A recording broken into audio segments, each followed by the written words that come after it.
Os Estados Unidos devem chegar em 1º de novembro, 2 dias antes das eleições, a 240 mil mortes pela doença do coronavírus de 2019, prevê a Universidade de Washington em Seattle.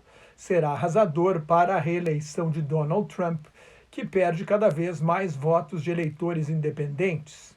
Trump tenta transferir a responsabilidade pelo fracasso no combate à pandemia à China, à Organização Mundial da Saúde e sua própria equipe médica. Em entrevista à revista The Atlantic, o Dr. Anthony Fauci, principal epidemiologista da Força Tarefa da Casa Branca, disse que os ataques que recebe do governo Trump são bizarros e só prejudicam o presidente. Os Estados Unidos passam de 3 milhões e 600 mil casos confirmados e 140 mil mortes pela Covid-19. A Califórnia bateu seu próprio recorde com 11 mil casos novos num dia. O Brasil deve chegar a 2 milhões de casos confirmados nesta quinta-feira. A China é a primeira grande economia a retomar o crescimento depois de controlar o coronavírus com um confinamento rigoroso de 10 semanas. E o número de famintos no mundo pode aumentar em 122 milhões por causa da pandemia. No mundo inteiro já são quase 13 milhões e 700 mil casos confirmados, 587 mil mortes e mais de 8 milhões de pacientes curados. Diante do aumento do número de casos em 41 dos 50 estados americanos, especialmente no sul e no oeste dos Estados Unidos, 3 diretores de escolas de saúde pública de universidades americanas defenderam a decretação da obrigatoriedade do uso de máscaras para evitar o confinamento e a queda de confiança dos consumidores. O debate foi envenenado pela política e a relutância do presidente Donald Trump de usar máscara em público.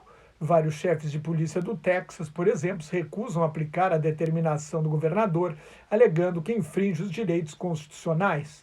As máscaras visam a proteger os outros, não só a quem usa. São fundamentais para evitar a propagação da doença ao lado do distanciamento físico de pelo menos 2 metros e da higiene das mãos. Devem ser usadas não só em espaços fechados, mas também em lugares abertos com grande tráfego de pedestres, manifestações de protesto e comícios. Numa nota mais otimista, o professor Joseph Allen, da Universidade de Harvard, prevê que tratamentos efetivos vão chegar antes das vacinas, que os testes estão melhorando e em breve poderão ser feitos com a saliva para ver quem está contaminado e que a crescente conscientização vai levar a um consenso em favor do uso de máscaras. Com 1.261 mortes e 39.705 casos novos em 24 horas, o Brasil chega a 75.523 mortes e quase 1.971.000 casos confirmados da doença do novo coronavírus. Deve chegar a 2 milhões nesta quinta-feira.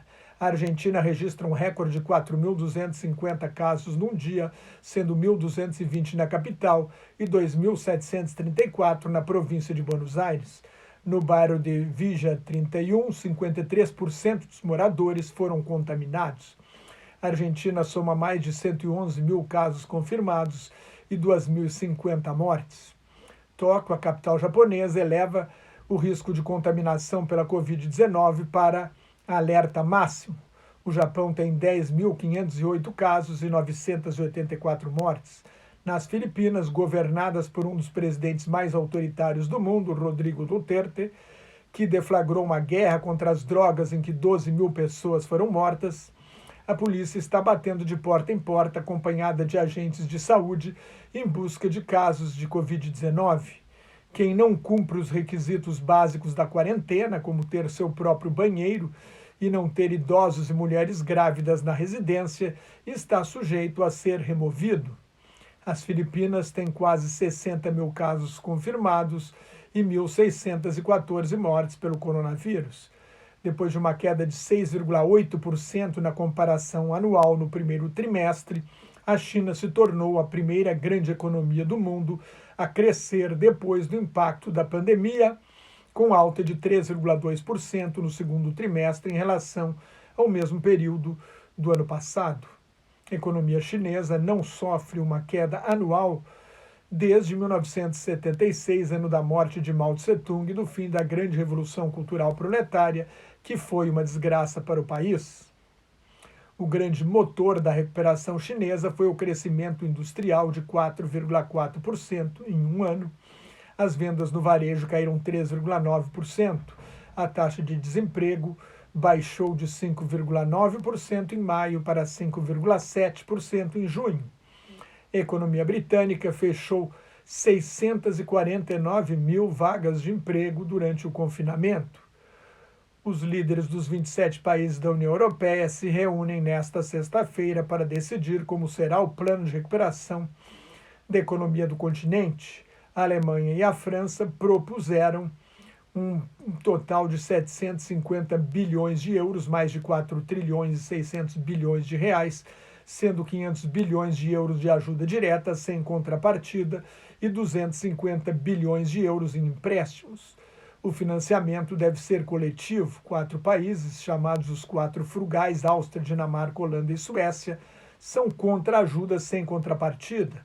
O presidente Emmanuel Macron prometeu mais 100 bilhões de euros, 614 bilhões de reais para a recuperação da economia da França, a 7ª maior do mundo e a 3ª da Europa, além dos 460 bilhões anunciados anteriormente, o equivalentes a mais de 2 trilhões e 820 bilhões de reais. O Programa Mundial de Alimentos das Nações Unidas calcula que mais 122 milhões de pessoas podem ser ameaçadas pela fome, 122 milhões a mais do que no ano passado, quando havia 680 milhões de famintos. A organização não-governamental britânica Oxfam, Comitê de Oxford para o Alívio da Fome, criada durante a Segunda Guerra Mundial, adverte que a fome pode matar mais que a pandemia. A ONG estima que a fome possa matar 12 mil pessoas por dia em países como Afeganistão, Burkina Faso, Etiópia, Haiti, Iêmen, Mali, República Democrática do Congo, Sudão do Sul e Venezuela, por causa do fechamento das fronteiras, das restrições ao movimento de pessoas e da recessão da economia. Na Venezuela, mais de 90% estão na miséria.